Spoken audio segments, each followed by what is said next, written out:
দেখো একটা সমকোণী ত্রিভুজ দেওয়া আছে এ বি সি।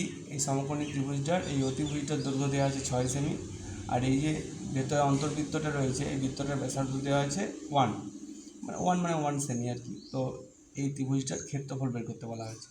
তাহলে এটা দেখো, আমি যদি এই কেন্দ্র থেকে এই বাহুটার উপর একটা লম্বটা নিই, এই কেন্দ্র থেকে এই বাহুটার উপর লম্বটা নিই, কেন্দ্র থেকে এই বাহুটার উপর লম্বটা নিই।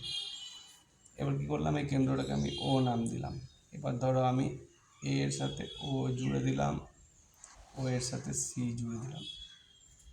এবার দেখো তোমরা টেস্ট করলেই দেখতে পাবে এই ত্রিভুজটার সাথে এই ত্রিভুজটা সর্বসম হবে, মানে এই দুটো ত্রিভুজের ক্ষেত্রফল সমান হবে। আবার এই ত্রিভুজটার সাথে এই ত্রিভুজটার ক্ষেত্রফল সমান হবে, কারণ এরা সর্বসম। তাহলে দেখো আমি যদি এই ত্রিভুজটার ক্ষেত্রফল বার করি, এই ত্রিভুজটার ক্ষেত্রফল বার করে যেহেতু এর ডবল এটা সমান, এটার সাথে এটা সমান, তাহলে এই ত্রিভুজটার ক্ষেত্রফল বের করে আমি যদি 2 দিয়ে গুণ করে দিই, তাহলে পুরো এই পোর্শনটা আর এই পোর্শনটার ক্ষেত্রফল বেরিয়ে যাবে। এই অংশটার ক্ষেত্রফল তাহলে কী হবে, এই ত্রিভুজটার ক্ষেত্রফলের দ্বিগুণ হবে। তাহলে এই ত্রিভুজটার ক্ষেত্রফল কি, ত্রিভুজ এওসি এর ক্ষেত্রফল, ত্রিভুজ এওসি এর ক্ষেত্রফলটা লিখলাম না, সমান কী হবে, হাফ ইন্টু ভূমি ইন্টু উচ্চতা। তাহলে হাফ ইন্টু ভূমিটা দেওয়া আছে 6 ইন্টু উচ্চতা মানে এই ব্যাসার্ধটা এটা 1 দেওয়া আছে, তাহলে এত বর্গ সেমি।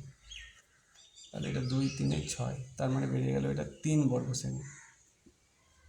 আর এই অংশটা দেখো যেটুকু বাকি রইল, এটা একটা বর্গক্ষেত্র হয়ে যাবে, কারণ এটা লম্ব এটাও লম্ব, এই টোটাল একটা ব্যাসার্ধগুলো সমান, তাহলে এটা হয়ে যাবে একটা বর্গক্ষেত্র। এটা কত দেওয়া আছে, ব্যাসার্ধ 1, তাহলে এই অংশটার ক্ষেত্রফল হয়ে যাবে বর্গক্ষেত্র ক্ষেত্রফল 1 স্কোয়ার।